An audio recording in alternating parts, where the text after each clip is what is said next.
Make the ground shake.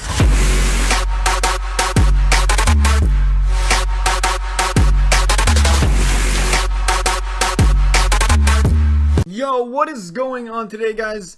We are here today to do some more prediction videos on Madden 17. This week, new segment we're starting. We're going to be doing predicting team ratings for each team for next year. We're going to go division by division, week by week. This week, we're doing the AFC North.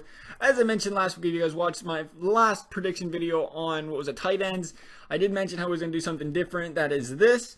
Unfortunately, well, first of all, let me point out, I'm going over overalls right here, showing you all these overalls. This is just preseason stuff, so don't get too excited. None of it's the actual overall predictions, but unfortunately, there will not be any more actual in-game footage of like the actual teams, the highlights that I was doing for the other prediction videos, because I'm tired of seeing these nice little copyrights show up on my screen. Apparently, the NFL doesn't like it when you use your content or use their content, so instead of trying to get in trouble for that, we're just gonna go with actual in-game play from Madden 17. So we'll be using, using their teams, using gameplay from Madden 17 instead of that. So without further ado, let's go ahead and get started. Coming in at number 4 in the AFC North is the Browns. I'm going to give them a 74 overall. It was 3-13 season last year. Just another horrendous season for the Browns. Living in Ohio, I'll tell you right now, Cleveland fans expect it by now, but there was 25th in total offense last year, 27th in total defense, 379 yards per game they allowed on defense. They had a 30th in scoring. It's hard to sit there and blame their defense completely with the way their quarterbacking did struggle, though. They had, all those 3-and-outs, and your defense is on the field that much during the game. Of course, they're going to get worn down, get tired. So it's really hard to see what their potential could be if they weren't on the field for 75% of the game. Like I said, their QB was sacked 53 times last year, so their offensive line struggled a lot. Their QB struggled to find open guys. They did have a couple bright spots in Travis Benjamin and Gary Barnidge, but besides that, it was pretty rough on offense. They did get 14 draft picks this year to help improve their team. We'll see if that helps them out at all this year or not.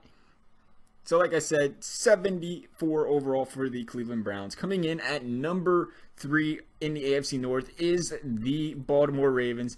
We're going to give them an 80 overall. As you see, 5-11 season last year. We're going to give them a little bit high of an overall because, yeah, they didn't have the hottest of seasons, but they were 8th in total defense. They still have a stout defense as Cleveland, or they do put together with or without the injuries. They also had a bright star in Javorius Allen, like this guy right here, but 25th in total scoring offense. They lost a lot of close games last year. In fact, the first 13 games last year all decided by one possession. So it was, 13 games, that many. They just couldn't win. They couldn't close out games. You win those close games, and you're talking about, they could turn 5-11 to 8-8, 9-7, whatever.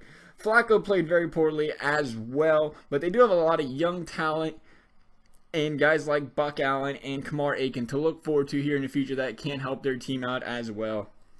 Coming in at number 2 is the Pittsburgh Steelers on an 86 overall. Finished 10-6 on the season last year. And I can already see the Pittsburgh Steelers fans being like, well, they shit on the Bengals in the playoffs, and they should be better than them, but they didn't really shit on the Bengals. The Bengals shit on themselves, let's be honest.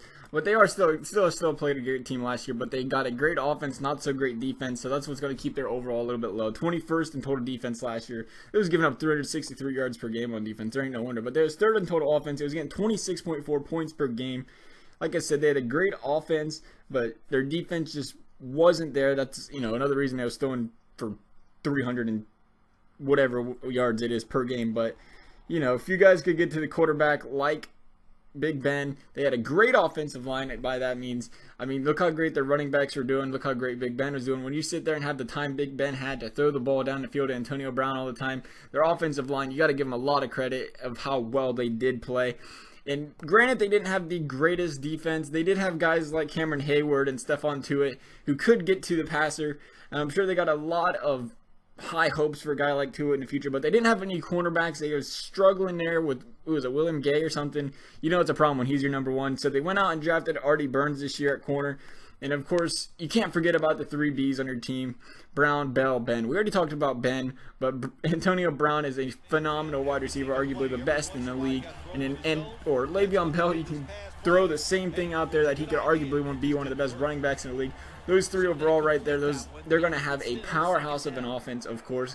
As you see right here, though, coming in at number 1 is the Cincinnati Bengals. 89 overall, we're going to give them. 12-4 season. They had a Super Bowl team. Let's be honest. They had a Super Bowl caliber team. They just they didn't use it. They couldn't put guys. They just don't know how to use teams. They go into the playoffs and they fall in their face. They had great offense, great defense, second in scoring defense, seventh in scoring offense. They did lose a guy like Reggie Nelson this year to Leon Hall, but they drafted William Jackson to replace him. The run game didn't develop till later in the year with Giovanni Bernard, but he did make it a lot better when they started using him over the struggling Jeremy Hill. Again, you could argue most complete team in the league. They're not going to get the high overall because they didn't win enough games, of course, in the playoffs. But, you know, they got Eifert, they got Dalton, they got Green, Bernard, Burfict, Atkins, Jones. They got guys in every position. They got a really good guy in each one of them. To say they don't have a great team would be ridiculous.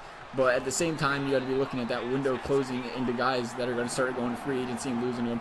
So if they want to win these games, they better get winning in a hurry and get things straight.